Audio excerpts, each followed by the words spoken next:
할렐루야. 오늘도 함께 마태복음 말씀 묵상하는 모든 분들 주님의 이름으로 축복합니다. 먼저 오늘의 본문을 읽겠습니다. 오늘 말씀은 마태복음 4장 23절로 25절까지입니다.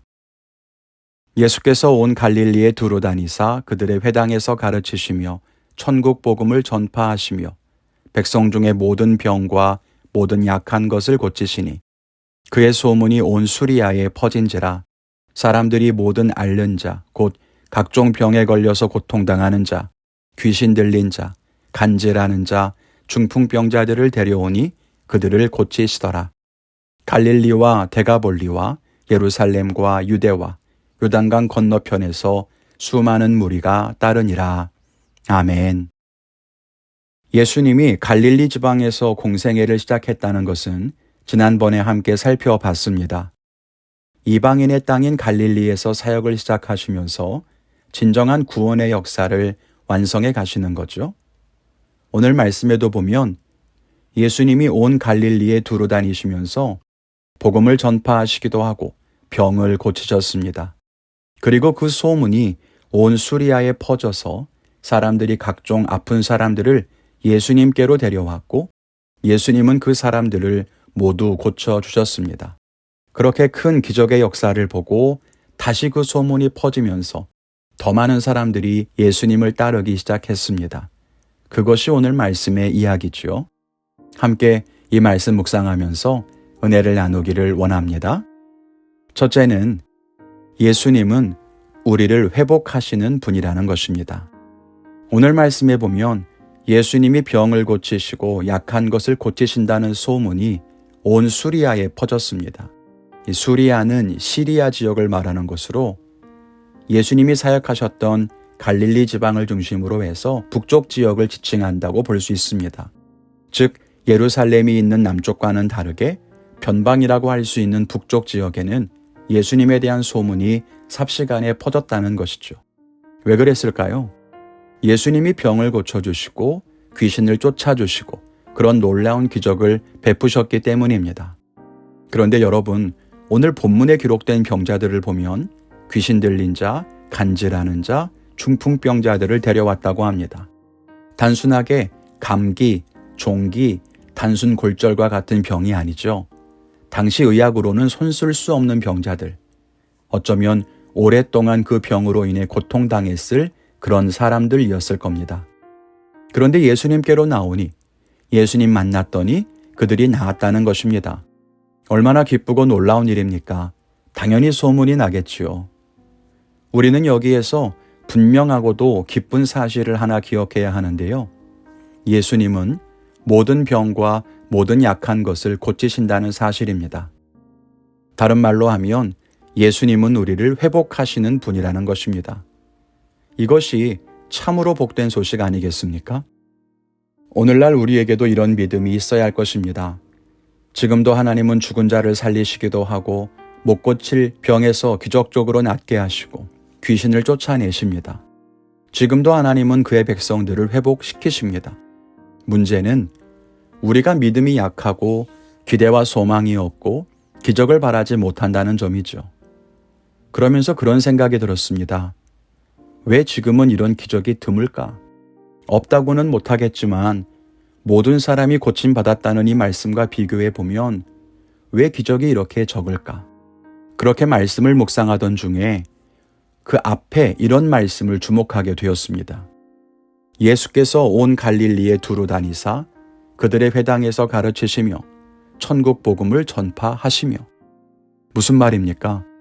귀신이 쫓겨나고 병이 고침받는 그 기적이 있는 장소에 누가 계세요? 예수님이 계세요. 그리고 예수님이 무엇을 하셨어요? 말씀을 가르치시고 복음을 전파하셨어요. 그래서 이런 생각이 들었습니다. 진짜 우리의 기도의 자리에 예수님이 계신가? 예수님이 전하시는 진짜 복음이 있는가? 우리는 천국 복음에 귀를 기울이고 있는가? 말씀을 해석하시는 예수님 말씀에 귀를 기울이고 있는가? 혹시 우리의 예배와 기도에 예수님은 없고 우리의 형식적이고 종교적인 모습만 있는 것은 아닌가? 우리는 하나님 말씀, 천국 복음에 진짜로 귀를 기울이고 있는가? 또 우리 예배에는 복음이 선포되고 있는가 이런 생각들을 하게 됐습니다. 물론 하나님의 기적은 우리가 원한다고 해서 원하는 때에 다 일어나는 것은 아닙니다. 하나님의 때와 방법이 있고 하나님은 우리가 원하는 모든 것을 이루어주시는 것도 아닙니다. 기적도 마찬가지죠. 우리가 진실한 믿음으로 기도한다고 해도 내가 원하는 대로 이루어지지 않을 수도 있습니다. 그러나 분명한 것은 하나님은 우리를 회복하시는 분임이 분명하다는 겁니다. 우리가 바라는 그대로 되지는 않을지라도 반드시 하나님은 우리를 온전하게 회복하십니다. 이것을 믿는 성도님들이 되시기를 바랍니다. 둘째로는 우리가 어떤 목적으로 예수님을 따르는가 하는 것입니다. 수많은 무리가 예수님을 따랐습니다. 병고침 받고 싶어서 찾아온 병자들, 병자들을 데리고 온 사람들, 또 예수님 따르는 제자들까지 있었습니다. 그리고 이 사람들이 예수님을 따랐던 목적은 서로 다 달랐을 것입니다. 우리는 어떤 마음으로, 어떤 목적을 가지고 예수님을 따르고 있습니까? 우리도 무언가 예수님께 가면 원하는 것을 얻고 싶어서 예수님 따를 수도 있겠죠. 병이 낫고 싶어서, 죄사함 받고 싶어서, 구원을 얻고 싶어서 예수님을 따를 수 있을 겁니다. 가정의 문제를 해결받고 싶고 묶여있는 문제들로부터 자유해지고 싶은 마음이 있을 수 있습니다. 아니면 나 말고 다른 사람들을 데리고 예수님께로 나아올 수도 있을 겁니다. 가족들의 구원을 위해서 질병으로 고통받는 가족들이나 친구들을 데리고 함께 예수님께 나아갈 수도 있죠. 그렇지 않으면 제자들처럼 예수님을 섬기고 따르는 목적을 가지고 있을 수도 있을 겁니다. 예수님이 기뻐하시는 일을 감당하는 것이 좋고 사명을 감당하는 것을 삶의 중요한 목표로 삼는 거죠. 그것이 무엇이 되었든 우리가 예수님을 따를 때에는 분명히 어떤 목적이 있을 거라는 것입니다. 그냥 한가해서 시간이 많아서 예수님을 따르는 사람은 없으니까요. 그럼 우리가 어떤 목적을 가지고 예수님께 나아가는가 생각해 봐야 합니다.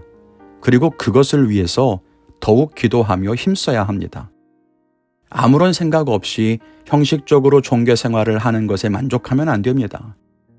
하나님을 예배하면서도 아무런 감흥이 없고 매일 말씀을 보면서도 분명한 방향성이 없이 교양을 쌓듯이 독서하는 것으로 그치고 기도에도 간절한 바람이나 목적 없이 중언부언하고 있진 않습니까?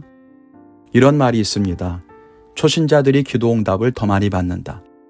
이것이 단순하게 예수님이 처음 신앙생활하는 사람들을 위로하고 격려하기 위해서만일까요?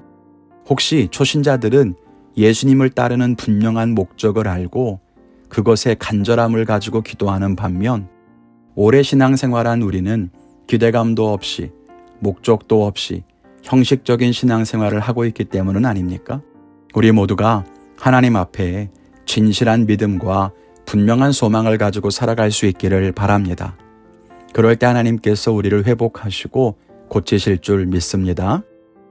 오늘 말씀을 통해서 어떤 깨달음과 은혜가 있으셨습니까? 예수님은 만병의 의원이 되신다고 합니다. 육신의 질병뿐 아니라 우리의 영혼을 죄에서 구원하시고 마음의 병도 고치십니다. 예수님께 나아가면 예수님은 우리를 온전하게 회복하실 겁니다. 우리가 그분께 어떤 마음을 가지고 나아가느냐가 중요하지요. 예수님 앞에 나아가 한없는 은혜를 누리는 모두가 되기를 바랍니다. 오늘 저는 제가 예수님을 따르는 목적이 무엇인가 다시 한번 생각해보고 저의 예배하고 목회하는 모습들을 돌아보려고 합니다. 예수님께 나아가서 무엇을 달라 이렇게 기도하는 것을 별로 좋게 생각하지 않았었는데 예수님은 분명히 우리의 필요를 채우고 회복하시는 것을 기뻐하는 분이라는 것을 다시 한번 생각해보고 또 회개하려고 합니다. 그리고 예수님을 따르며 목회를 하는 저의 삶에 늘 감격이 넘치도록 기도하고자 합니다. 여러분의 결단은 무엇입니까? 오늘 하루 동안 그 결단을 지키시고 하나님과 동행하는 멋진 하루가 되시기를 주님의 이름으로 축원을 드립니다. 감사합니다.